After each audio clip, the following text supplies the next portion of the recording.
Hello aspirants. So Chhattisgarh economic survey 2020-21 के अगला पड़ाव जो कि अध्याय 4 है और जो बेस्ड रहेगा आपका मूल्य एवं सार्वजनिक वितरण प्रणाली, जिसको हम लोग पीडीएस भी कहते हैं, पब्लिक डिस्ट्रीब्यूशन सिस्टम। ठीक है, पीडीएस।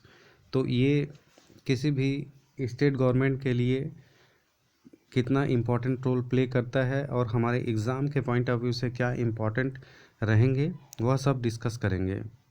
ओके, सो आइए हम आगे चर्चा करते हैं। तो मूल्य एवं सार्वजनिक वितरण प्रणाली, हाँ तो ध्यान दीजिएगा, इसमें गिने चुने चीज़ों को हमें याद रखने की आवश्यकता है। इसको थोड़ा सा मैं बड़ा कर देता हूँ। मूल्य एवं सार्वजनिक वितरण प्रणाली में मुख्य बिंदु है और इस मुख्य बिंदु में कौन कौन से चीज़ इंपॉर्टेंट रोल प्ले करते हैं, आइए देखते हैं। सो स्टार्ट करते हैं। राज्य में सार्वजनिक वितरण प्रणाली के अंतर्गत नवंबर 2020 की स्थिति में शहरी क्षेत्र में 1302 एवं ग्रामीण क्षेत्र में 11,149 और कुल हम कर दें तो 12,451 उचित मूल्य की दुकानें संचालित है। अब यहाँ पर क्वेश्चन एग्ज़ाम के पॉइंट ऑफ व्यू से किस प्रकार से पूछे जा सकते हैं उसको हम देख लें। राज्य में सार्वजनिक वितरण प्रणाली के अंतर्गत यहाँ पर पूछेगा, इस राज्य में सार्वजनिक वितरण प्रणाली के अंतर्गत नवंबर 2020 की स्थिति में शहरी क्षेत्र में कितने उचित मूल्य की दुकानें हैं, तो शहरी क्षेत्र में 1302 और ग्रामीण क्षेत्र में कितने हैं बोलेगा तो फिर 11,149 और यदि कुल बोलेगा तो फिर ये 12,451।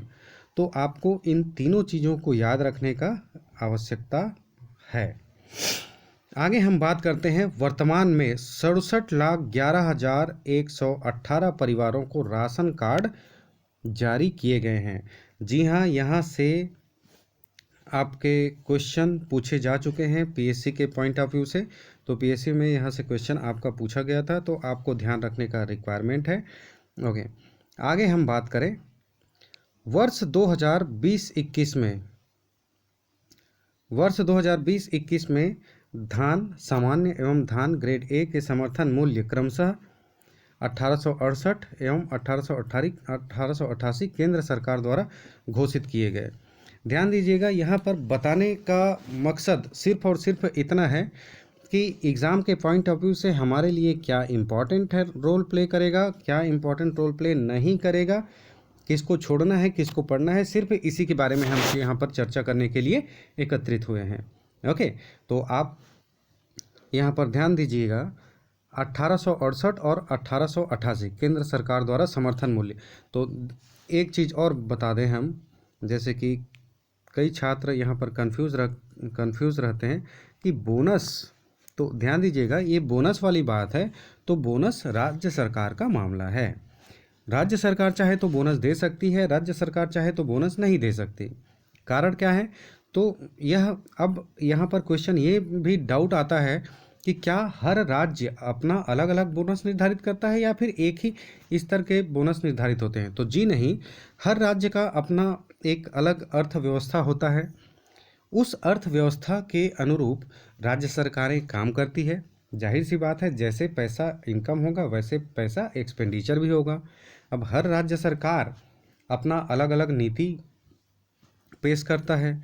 ठीक है, तो बोनस ये हर राज्य सरकार अपना अलग अलग निर्धारित करती है और अपने हिसाब से देती। लेकिन ध्यान दीजिएगा, समर्थन मूल्य सिर्फ और सिर्फ केंद्र सरकार द्वारा जारी किए जाते हैं।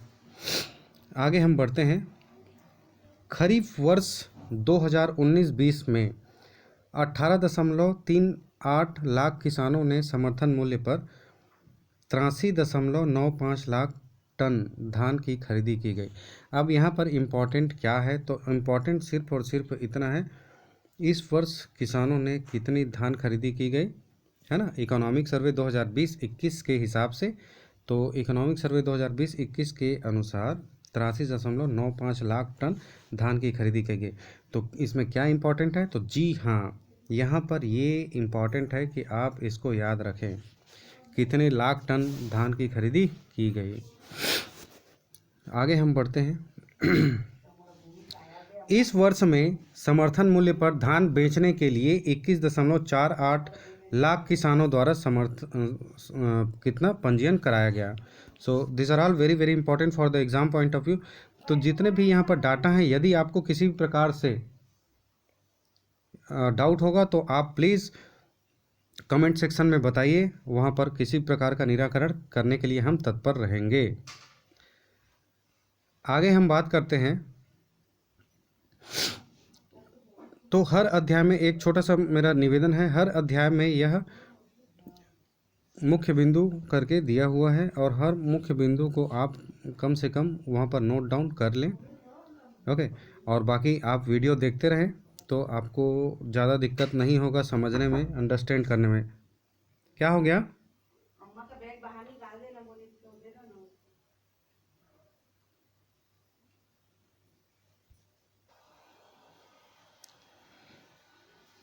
आगे हम बढ़ते हैं मूल्य की ओर। ठीक है, मूल्य की ओर। तो मूल्य की ओर के बारे में हम चर्चा करते हैं। यहाँ पर थोड़ा सा मोटा कर लें। ओके, आवश्यक वस्तुओं एवं सेवाओं के मूल्य में परिवर्तन समाज के प्रत्येक वर्ग पर प्रत्यक्ष प्रभाव पड़ता है। सही बात है, ठीक है। ओके, क्या बोल रहा है? आवश्यक वस्तुओं एवं सेवाओं के मूल्य में परिवर्तन का समाज के प्रत्येक वर्ग पर प्रत्यक्ष प्रभाव पड़ता है। यहाँ पर ऐसा नहीं है कि प्रभाव नहीं पड़ता, प्रभाव तो पड़ेगा। जैसे कि मूल्य वृद्धि हुई मतलब महंगाई हुई, तो महंगाई में देखेंगे आप, यहाँ पर महंगाई क्यों होती है? जाहिर सी बात है, महंगाई मार्केट पर डिपेंड करता है। डिमांड एंड सप्लाई मतलब मांग एवं पूर्ति। तो मांग ज़्यादा होने पर पूर्ति नहीं हो पाने के कारण महंगाई होती है। ठीक है, मतलब डिमांड बहुत ज़्यादा हो जाएगा और सप्लाई हमारे पास कम हो जाएगी तो महंगाई होना निश्चित है ना। ठीक है, आगे हम बात करते हैं विक्रेता के दृष्टिकोण से। विक्रेता के दृष्टिकोण से मतलब सेलर जो है, एक प्रभावी कीमत वह मूल्य है जो अधिकतम के बहुत निकट है जितना ग्राहक भुगतान करने के लिए तैयार हैं। कहने का मतलब है कि किसी भी वस्तु का मूल्य निर्धारण होता है तो वह किसको मद्देनज़र रखते हुए होता है? तो यह कंज्यूमर को मद्देनज़र रखते हुए किसी भी चीज़ का निर्धारण होता है। ओके, अब जाहिर सी बात है, किसी भी चीज़ का कीमत एकदम ही हाई फाई कर दिया जाए तो वह आम आदमी के पहुंच से बाहर हो जाता है। ठीक है, ओके। तो आगे हम करते हैं, आर्थिक संदर्भ में यह वही मूल्य है जो उपभोक्ता के अधिकांश अधिशेष को निर्माता को अंतरित होता है या करता है। ओके, एक बार फिर से मैं रिपीट कर देता हूँ। आर्थिक संदर्भ में यह वही मूल्य होता है जो उपभोक्ता के अधिकांश अधिशेष को निर्माता को अंतरित करता है। यहाँ पर मैं रिपीट करूँगा, यह अधिशेष मतलब क्या है? आवश्यकता से अधिक।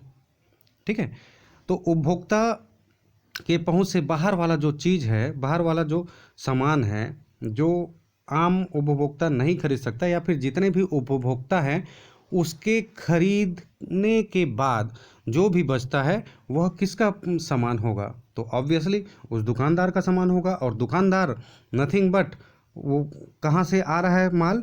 तो जहाँ से आ रहा है कंपनी से, उस कंपनी को अंतरित हो जाता है। ठीक है, कहने का मतलब है कि प्रोडक्शन कब होगा? जब कंज्यूमर उसको परचेस करेगा। कंज्यूमर परचेस करते रहेगा तब तक प्रोडक्शन जारी रहेगा, और कंज्यूमर जिस दिन परचेस करना बंद कर दिया, प्रोडक्शन बंद हो जाएगा। I hope idea is clear. ठीक है, वो यही चीज़ बताने का कोशिश कर रहा है।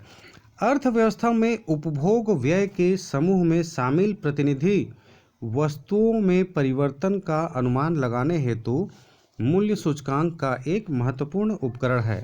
ठीक है, और हाँ, यहाँ पर ध्यान दीजिएगा, मैं यहाँ पर जो मूल्य सूचकांक, थोक मूल्य सूचकांक और उपभोक्ता मूल्य सूचकांक, इन दोनों के बारे में मैं वीडियो बना दिया हूँ। करीब 10 मिनट का वीडियो है वह। ओके, यदि आप चाहते हैं तो डेफिनेटली उसको जाके देखें। यदि उसे जाके नहीं देखेंगे तो आपका इकोनॉमिक सर्वे समझ में नहीं आएगा जो हम यहाँ पर बात कर रहे हैं। यह आर्थिक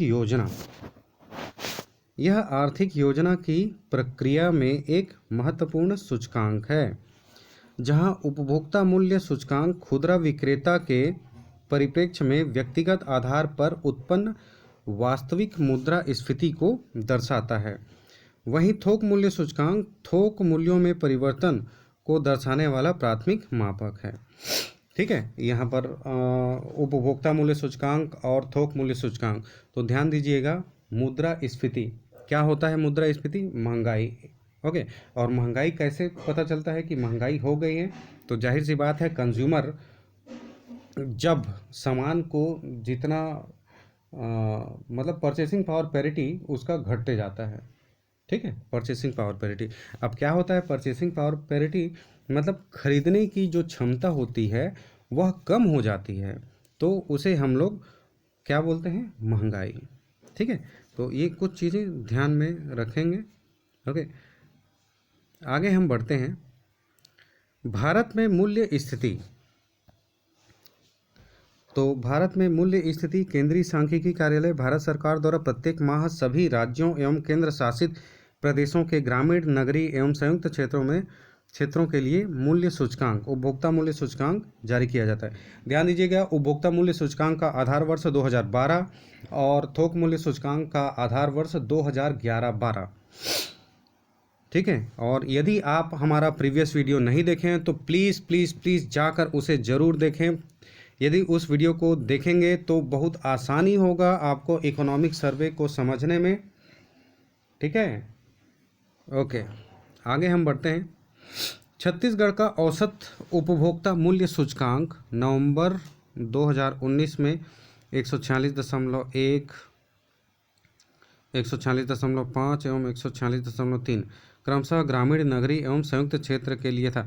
देखिए, ये जितने भी हैं आप उसको याद रखने का रिक्वायरमेंट बिल्कुल भी नहीं है, आप उसको याद ना रखें। ठीक है, ओके। एक मोटा मोटी आप देख लीजिए कि भारत के रिस्पेक्ट में यहाँ पर मोटा मोटी चर्चा करें हम, है ना, जो ओवरऑल चर्चा करें। नवंबर 2020 में ग्रामीण क्षेत्र में, नगरीय क्षेत्र में और संयुक्त क्षेत्र में, तो यहाँ पर छत्तीसगढ़ के रिस्पेक्ट में देखते 161, 156 और 160। ठीक है, तो ये अप्रॉक्सीमेटली लीजिएगा आप ताकि याद रखने में आसानी हो। इसको हम 160 मान लेते हैं, इसको 156 और इसको 161, 160, 161 और 156। ठीक है, नगरीय क्षेत्र 156, ग्रामीण क्षेत्र 161 और संयुक्त क्षेत्र 160। ठीक है, और वो भारत के रिस्पेक्ट में यदि हम देखें तो भारत के रिस्पेक्ट में क्या देखने को मिलता है आपको? भारत के रिस्पेक्ट में देखें तो ग्रामीण क्षेत्र में 160.7, 156.9, मतलब ये 160 ही लीजिए, इसको 157 लीजिए और 159, 159, 60, 57। So this is it. आगे हम बढ़ते हैं। ये दिया है आपका आधार वर्ष। ठीक है, सो सभी के सभी डेटा इम्पॉर्टेंट नहीं है, आप इसको पूरा का पूरा स्किप कर दीजिए। No issue, no problem. ठीक है, ओके, और तो कुछ विशेष नहीं है इधर।